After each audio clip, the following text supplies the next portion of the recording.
The repurposed and thrift flip projects you're going to see in this video will have you seeing red.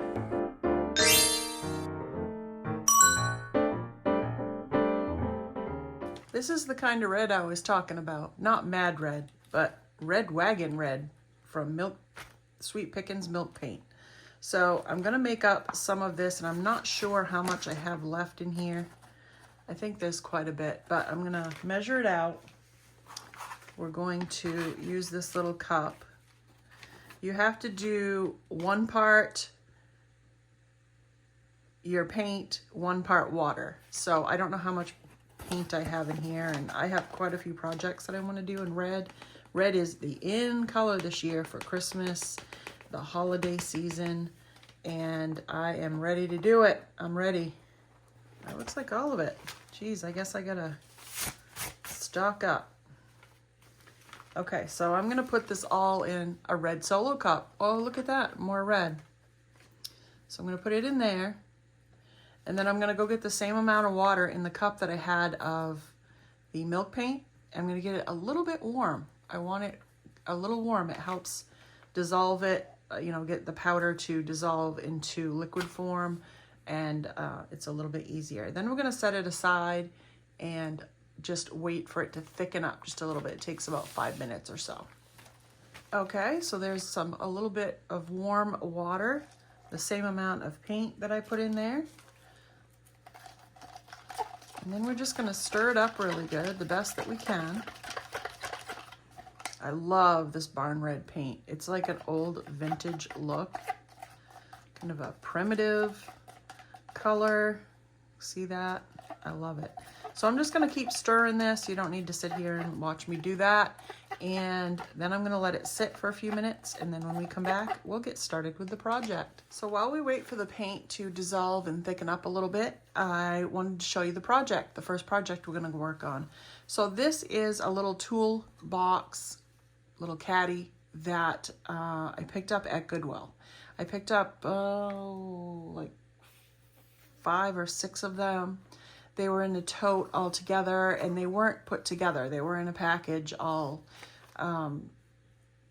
taken apart. And I think it's from Home Depot, and they have classes for kids on building things, and this must have been one of their projects. They must have just had too many or something, and they gave it to Goodwill.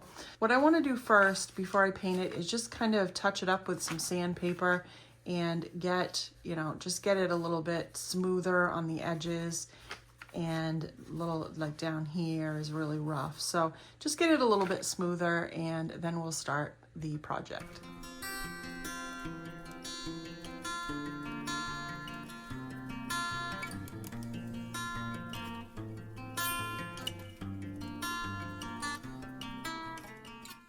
Now that sandpaper was very low grit, so I just wanted to soften it up, soften up those edges. So it wasn't a big sanding job on that. I just wanted to get it a little bit smoother, and it feels much better now. So now that my paint is thickened up a little bit, we're gonna start painting, and I wanna start on the inside and do a coat or 2 depending how this covers. Right now it's looking pretty good. And we're going to just paint the sides and the inside here, and then the outside of the sides, like out here. These I want to keep just the wood color if I can. I'm going to try to be very careful to not get any of the red paint on there. I'm going to be decoupaging some paper on there, and I don't want to have to repaint it or paint over the red, because red is a very difficult color to cover. So I'm gonna just try to get as much as is painted as possible without getting any red on there. Now, knowing me and the way I paint, I'm gonna have it all over me. I'm gonna have it all over the box, and I probably will have to cover it, but maybe not.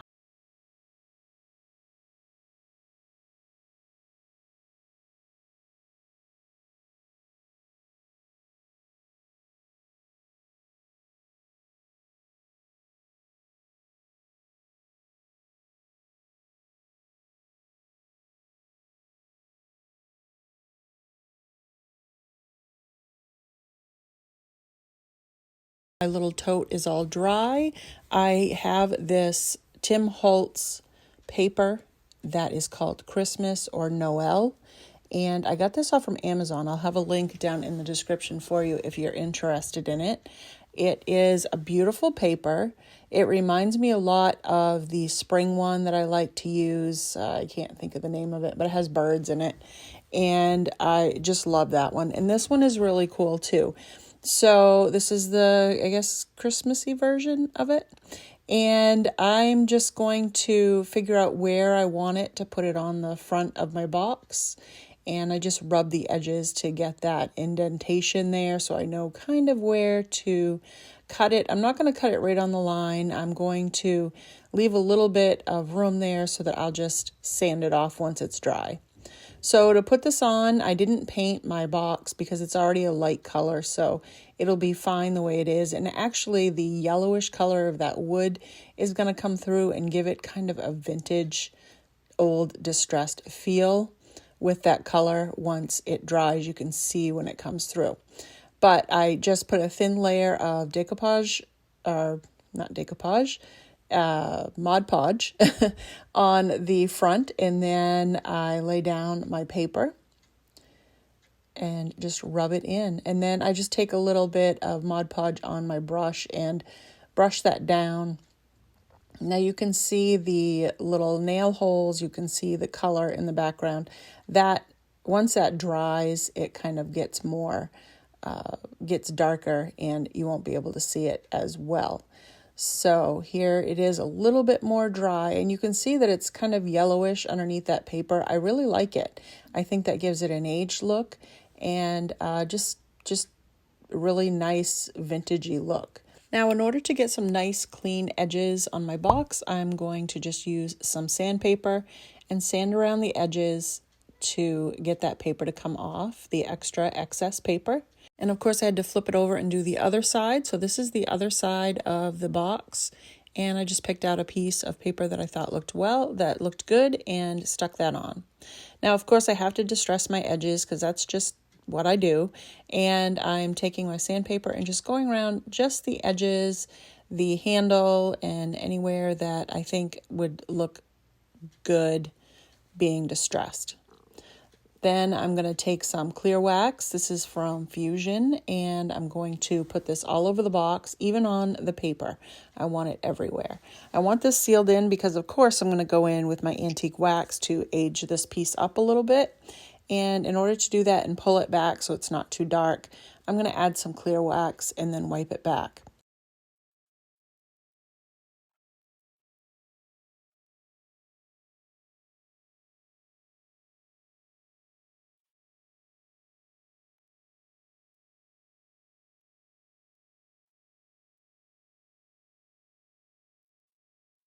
Now, before I do the actual box with my antique wax, I'm going to do around the pictures on the sides of the tote. So I'm just taking a little bit on a brush, this antique wax, and going around the edges to give it a little bit of a darker hue around the edges, and then it kind of pull it in so that it gives it kind of fades off as it goes in. So this is just going to give it a little bit more distressing, and I just go around it and then gently wipe it back, and I think it gives it a great aged antique feel.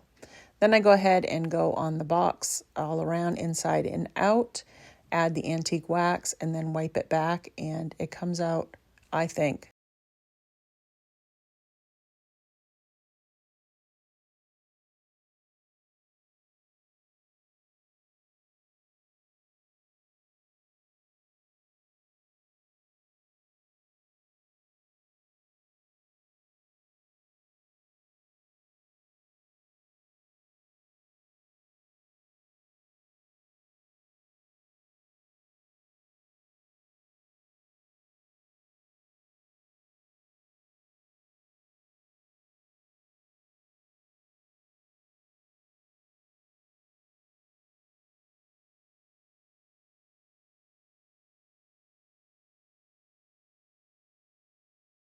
I don't know, faux. It looks like a milk can, and I got this at my free area at my dump. So I just cleaned it up, and then I'm adding some black paint. I'm going to do 2 coats of black paint on this so that I have nice coverage. I'm going to be using milk paint on it, so it may tend to chip and crackle. And if it does, I want it to go back to the black paint, not the light blue or light gray color that's on there. So I got that all covered, bottom, top, all around, and even inside down a little bit. And now I'm going to do 2.5 coats of red on this little jug. I want to get it covered, but not absolutely completely. I'm trying to get it to crackle a little bit and give me a little movement in the paint. I also want it to look distressed, so I'm not going to give it a full red coverage. I have this paper from Zazzle. I'll link that down in the description if you're interested. It's a beautiful vintage looking piece, and you could use it all together, or you could cut the little pieces off and use them as labels or in junk journaling or things like that. So I cut a piece off because I think it will fit perfectly on the side of this little jug, and this just gives it such a vintage old look. I love how this came out. I'm adding the Mod Podge to the back of my little decoupage paper because I don't want to have decoupage all over the milk can. So I'm going to do it on the paper, and that way when I lay it down, it'll just be where the paper is. And if I go off just a little bit, it's okay. But the milk paint is such a dry, dull paint that I think the Mod Podge will really stand out when I end up putting, any antique wax or anything on there. So I'm trying to keep the Mod Podge confined to just the label area alone. I did go over the top of it with some Mod Podge, trying to use my brush to get out the wrinkles, and that worked pretty good. I did have a little bit of wrinkling, but this is supposed to be an old looking piece, so I'm okay with that. So once I got the label on and it dried, now I'm taking my clear fusion wax and I'm going over the whole jug, all over everything, the label, everything. And then I'll wipe it back, and that'll give me a good base for when I add the antique wax. Now is a good time, if you haven't already and you're enjoying the content, to go down and subscribe to my channel. Hit that bell so you'll know anytime I have an upload, and make sure you hit that like button. That lets me know that you are enjoying the content. Now we're going to add some distressing to the milk can, and without using sandpaper, I'm going to use some rub and buff. You could use just paint for this if you wanted to. I had my rub and buff handy, so I thought I would use it. I'm going to go around all these little raised edges, the handles, the top, and the bottom with a little bit of this black rub and buff. This is actually ebony, and again, this I got off from Amazon. I'll have a link down there in the description if you're interested in it. I love having this around, and just a little bit goes a long way. So it's great to have this in your crafting arsenal to just be able to pull out and use it whenever you need it. I'm glad that my label came up at the same line as these little ridges here, because then I could just kind of extend that black line that was in the label onto these ridges, and it looked like one piece. Now I also got some of this antique gold rub and buff, so that's what I'm using my finger with. I'm going to just rub this on in spots, mix that in with the black, and kind of make it look like that was both of those colors and one got kind of rubbed back. And so you're going to have a little bit of peak of gold and a little bit of peak of black, and I did that all around the same edges that I used the black on, and I think this came out really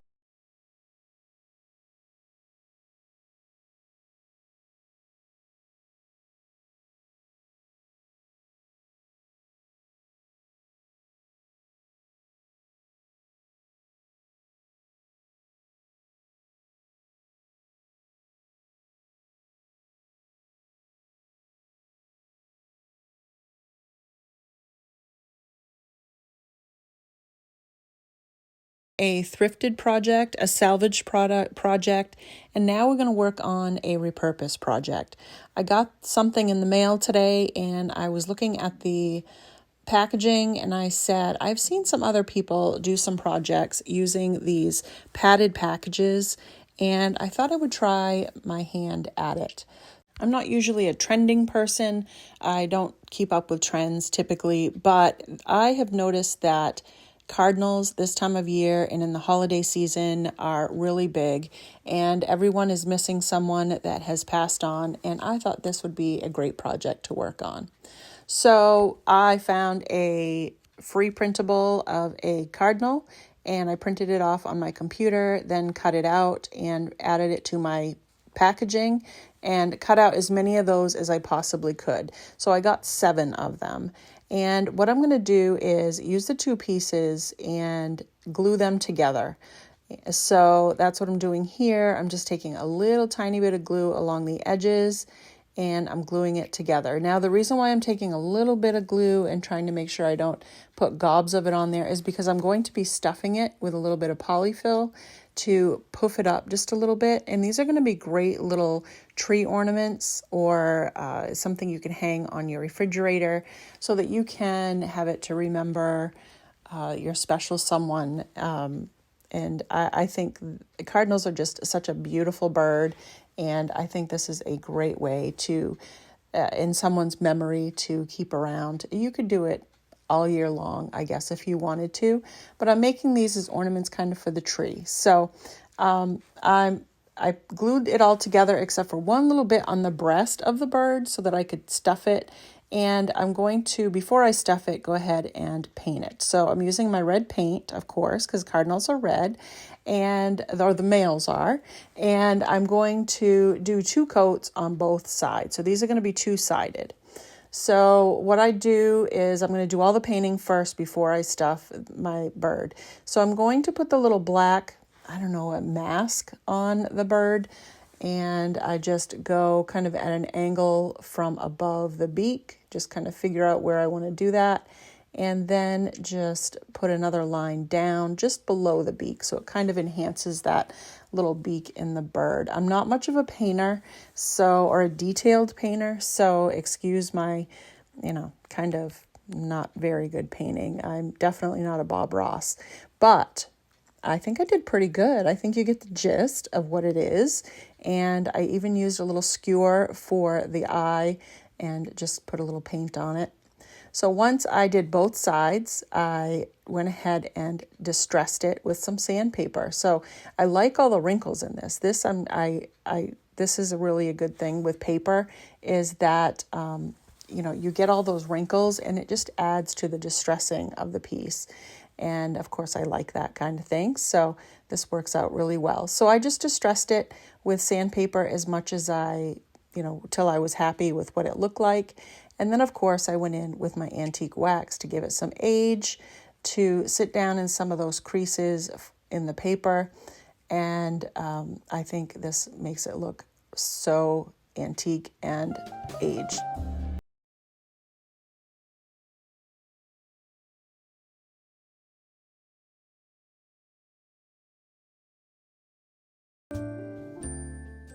Here he is looking really good with that antique wax on there, but I thought he needed a little bit more definition and distress look.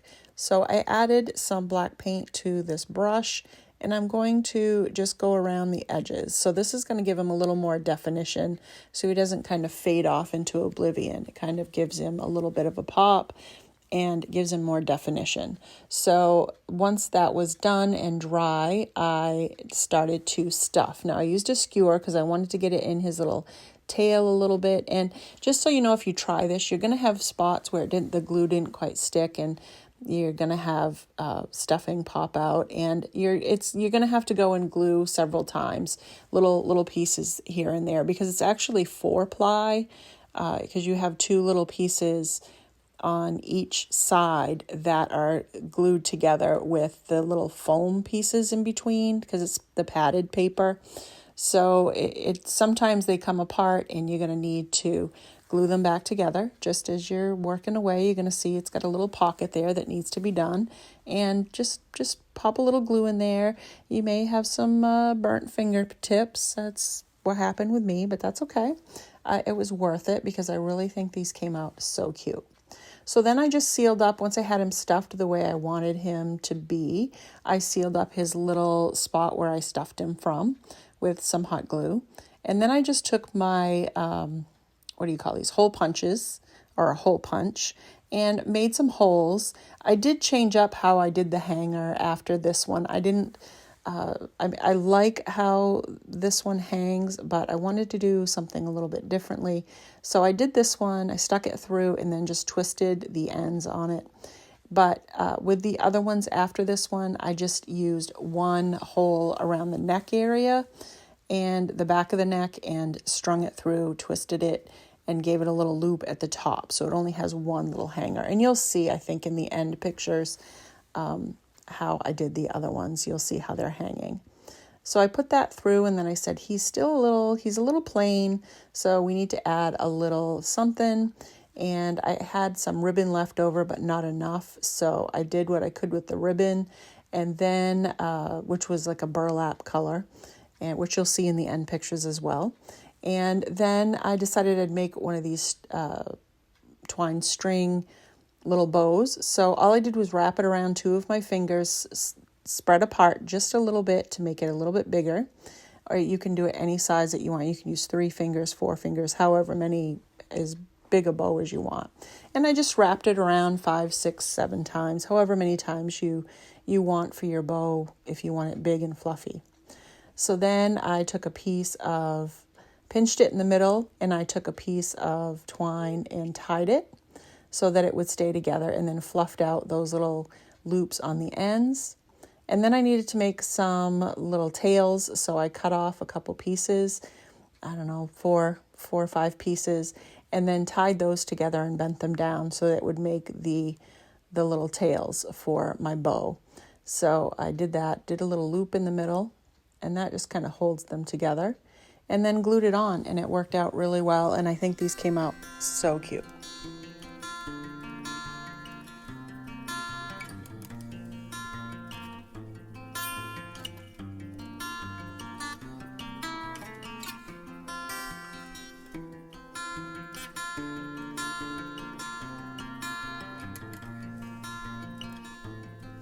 I hope you enjoyed watching me get creative with these salvaged, upcycled, and repurposed DIY projects. I really enjoyed doing this, and I really love those little cardinals. I think they're just the perfect primitive vintage look. Let me know down in the comments if you had a favorite and which one it was. And don't forget to go down and check out those links for some of the products that I used today. Make sure, if you haven't already, to like, share, and subscribe. Check out the next video that's on your screen. I know you're going to love it.